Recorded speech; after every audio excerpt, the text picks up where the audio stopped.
আমি কিন্তু চাই শেখ হাসিনা ফিরে আসুক এবং এখানে বিচার হোক। কারণ এতগুলো হত্যাকাণ্ড ঘটিয়ে শেখ হাসিনা তার প্রভুর দেশে থেকে বাকি জীবন আরামে কাটাবে, এটা মেনে নেওয়া যায় না। আমার বক্তব্যের শুরুতেই আমি গাজী ভাইয়ের বিদেহী আত্মার জন্য আল্লাহর কাছে মাগফিরাত কামনা করছি, তার প্রতি শ্রদ্ধা জানাচ্ছি, স্মৃতির প্রতি, এবং মহান আল্লাহ তাআলার কাছে নিবেদন করছি যাতে মহান আল্লাহ তাআলা গাজী ভাইকে উত্তম পুরস্কার দান করেন। গাজী ভাইয়ের সাথে আমার ঘনিষ্ঠতা প্রায় 25 বছর। আপনারা জানেন যে গাজী ভাই ট্রেড ইউনিয়ন করতেন, কিন্তু তার সঙ্গে গাজী ভাই পেশাজীবী আন্দোলন করতেন। তো গাজী ভাইয়ের সাথে আমার ঘনিষ্ঠতা মূলত পেশাজীবী আন্দোলনকে ঘিরে, এবং সেটা দীর্ঘ সময়, কারণ আমিও দীর্ঘদিন পেশাজীবী আন্দোলনে জড়িত ছিলাম। তো সেই সম্পর্কে আমি দু একটি কথা বলবো, খুব বেশি সময় নেই। তো গাজী ভাইয়ের কাছে আমার ব্যক্তিগত কৃতজ্ঞতা, কারণ হলো যে আমি যখন প্রথমবার কারাগারে যাই 2010 সালে, সেই সময় আমি সম্মিলিত পেশাজীবী পরিষদের আহ্বায়ক ছিলাম। তো আমি কারাগারে যাওয়ার পরে সেই দায়িত্ব গ্রহণ করেছিলেন গাজী ভাই, এবং প্রায় 1 বছর আমি যখন কারাগারে ছিলাম প্রথমবারে, সেই সময় প্রচুর আন্দোলন সংগ্রাম হয়েছিল আমার মুক্তির জন্য।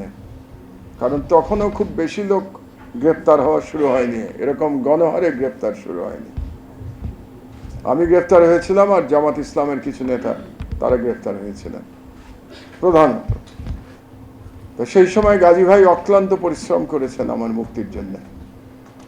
একটি ঘটনার কথা আমার সাবেক সহকর্মী বিএনপির প্রভাবশালী নেতা ডক্টর জাহিদ হোসেন বলল, যে সেই ঘটনার কথা যেটা তারা অনুষ্ঠান করতে চেয়েছিল চিন্মৈত্রী হলে, সেটার কথা আমি জেলে বসে শুনেছিলাম। বলতে গেলে গাজী ভাই এবং ডক্টর জাহিদরা মিলে রীতিমতো তৎকালীন সরকারকে চ্যালেঞ্জ করে সেই অনুষ্ঠান করেছিলেন, এবং সেই অনুষ্ঠানে প্রধান অতিথি ছিলেন বিএনপির চেয়ারপারসন সাবেক প্রধানমন্ত্রী বেগম খালেদা জিয়া, এবং তিনি এসেছিলেন। এবং আমি শুনেছিলাম সেই অনুষ্ঠানে এত বাধা ডিঙিয়ে, পেশাজীবীদের বোধহয় সর্ববৃহৎ অনুষ্ঠান ছিল সেটি, এবং এরকম বাধা ডিঙিয়ে এমন একটি অনুষ্ঠান শুধুমাত্র গাজী ভাইয়ের পক্ষেই করা সম্ভব হয়েছিল। এই জন্য আবারও গাজী ভাইয়ের কাছে আমি কৃতজ্ঞতা জানাচ্ছি। আর দুটি বিষয় আমি বিশেষ করে বলতে চাই, সেটা হলো গাজী ভাই আমার সাথে 2টো লং মার্চে গেছিলেন, অংশগ্রহণ করেছিলেন, এটা বলা আবশ্যক, গুরুত্বপূর্ণ।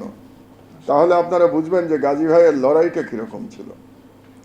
তার মধ্যে একটি লং মার্চের সাথে দুঃখবহ স্মৃতি জড়িত, যার আজকে আমাদের পত্রিকায় লিড নিউজ হয়েছে। আপনারা হয়তো দেখেছেন ইলিয়াস আলীর কাহিনী, তার গুমের কাহিনী, তার হত্যার কাহিনী, কিভাবে পালিয়ে যাওয়া ফ্যাসিস্ট দানব শেখ হাসিনা নিজে নির্দেশ দিয়ে কিভাবে তাকে গুম করিয়েছে এবং সম্ভবত তাকে হত্যা করিয়েছে। সম্ভবত এই জন্য বলছি যে আমি তো আর উপস্থিত ছিলাম না। যে সমস্ত সংবাদ আমরা পেয়েছি, অনুসন্ধানে রিপোর্ট করে পেয়েছি, তার ভিত্তিতে আজকে আমরা লিড নিউজ করেছি।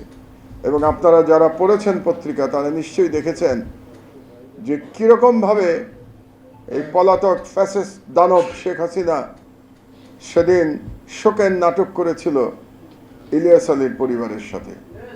এতটা ঘৃণ্য আচরণ শুধুমাত্র একজন পিশাচের পক্ষেই করা সম্ভব, এবং এটা শুধুমাত্র শেখ হাসিনার পক্ষে করা সম্ভব হয়েছিল। আমি একটু ডক্টর জাহিদের সাথে দ্বিমত করছি। ডক্টর জাহিদ বলছে যে পলাতক ফ্যাসিবাদ যেন ফিরে না আসে। আমি কিন্তু চাই শেখ হাসিনা ফিরে আসুক এবং এখানে বিচার হোক।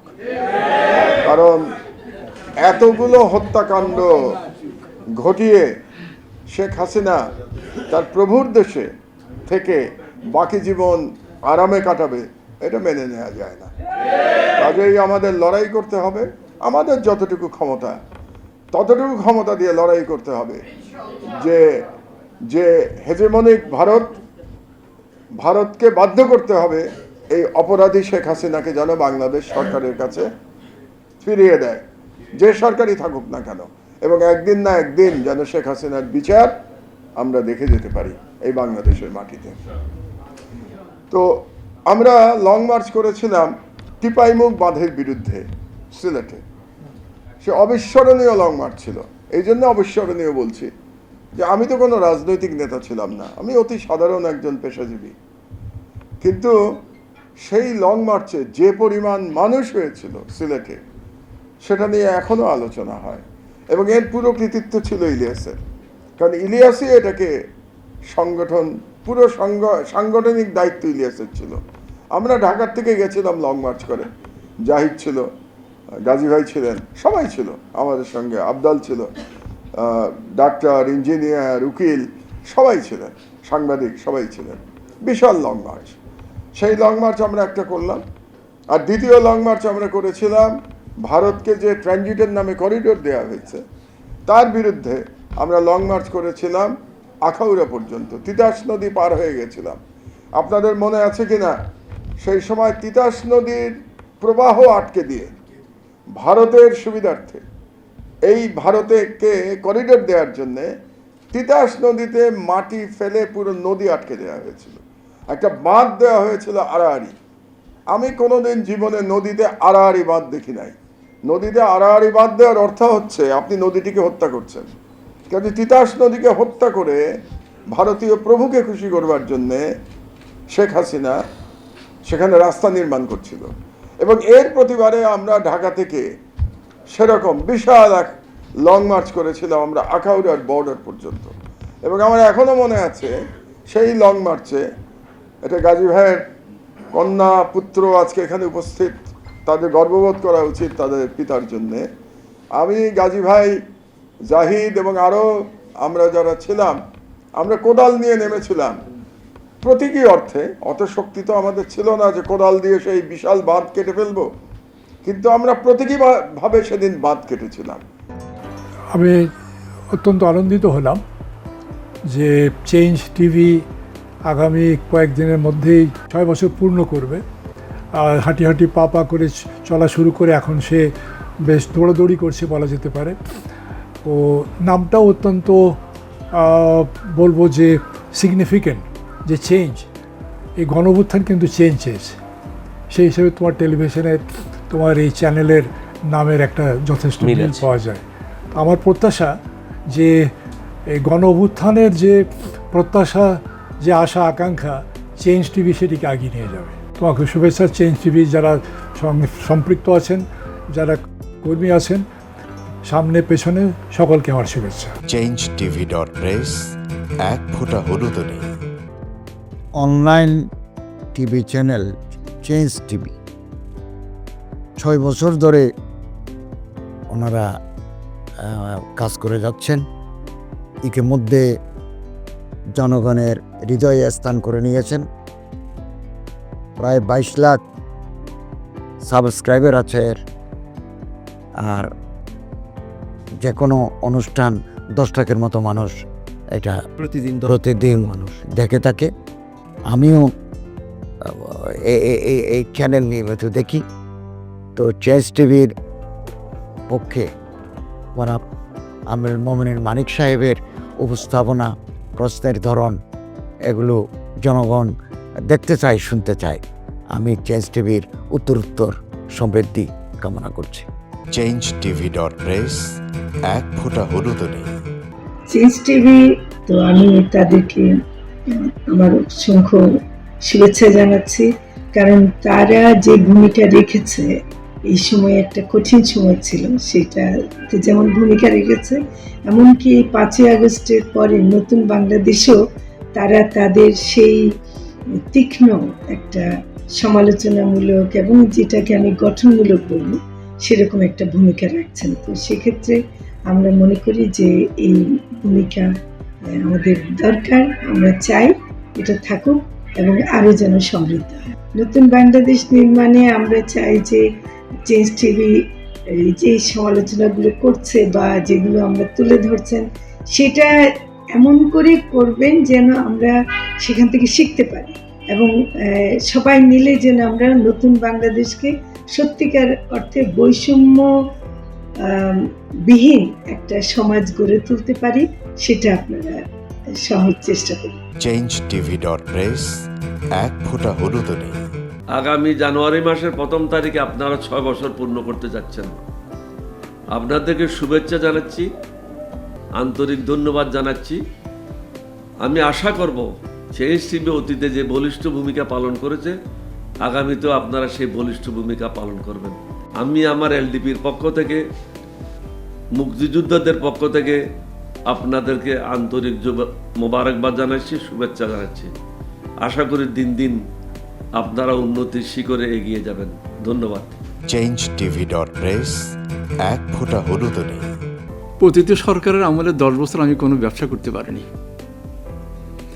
আমার ব্যবসা বন্ধ করার জন্য যত রকম দরকার সব কাজই করেছে, শুধু একটাই বাকি রেখেছে, আমি গুটিয়ে নিয়ে যাইনি। নয়া দিগন্তর মাধ্যমে যাদেরকে আমরা চেষ্টা করেছি সার্ভিস দেওয়ার জন্য, এরা আমাদের অনেকেই খোঁজখবর রেখেছে, ব্যস্ততার জন্য হয়তো দেখা সাক্ষাৎ হয় না, কিন্তু আমি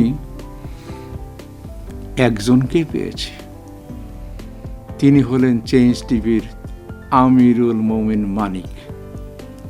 উনি এক সময় দিগন্ততে ছিল, সেই হিসাবে আমাদের জানাশোনা ছিল।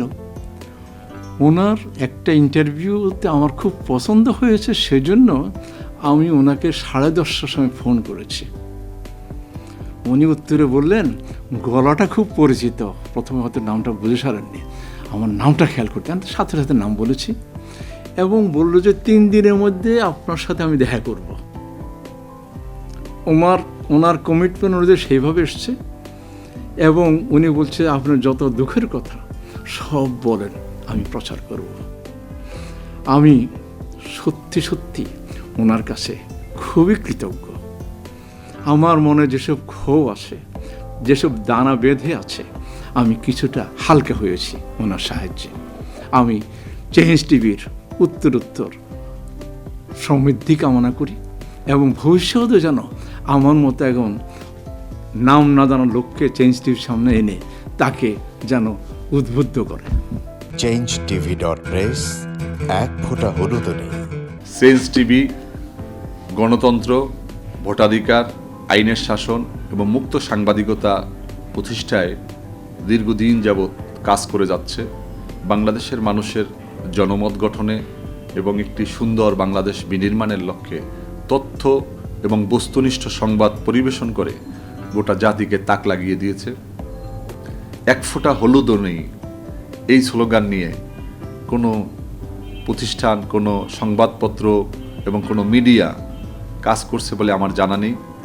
এবং বস্তুনিষ্ঠ সংবাদই যাদের প্রেরণা, যাদের একদল বস্তুনিষ্ঠ সংবাদকর্মী নিরলসভাবে একটা সুন্দর বাংলাদেশ গড়ার জন্য ক্ষুধা, দারিদ্র্যমুক্ত, শোষণমুক্ত, ইনসাফ ভিত্তিক একটা কল্যাণ রাষ্ট্র প্রতিষ্ঠার জন্য নিরলসভাবে কাজ করে যাচ্ছে, তার নাম হচ্ছে চেঞ্জ টিভি।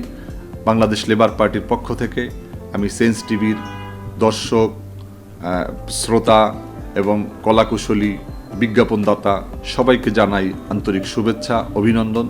6টি বছর খুব বেশি নয়, 6টি মাস বা বছর একটা শিশু বয়স থাকে। এই শিশু বয়সে চেঞ্জ টিভি যা অর্জন করেছে তা কৈশোরে গিয়ে হয়তো আরও অনেক অনেক বড় আকারে ধারণ করবে। আমি বিশ্বাস করি যে বাংলাদেশের চেঞ্জ টিভি শুধু অনলাইন ভিত্তিক নয়, এটাকে আমরা স্যাটেলাইট হিসাবে দেখতে চাই। বাংলাদেশের মানুষ এই চেঞ্জ টিভির মাধ্যমে আরেকটি স্বপ্নকে তারা বাস্তবায়নের দিকে এগিয়ে যাবে। changeTV.press এক ফোঁটা হলুদও নেই।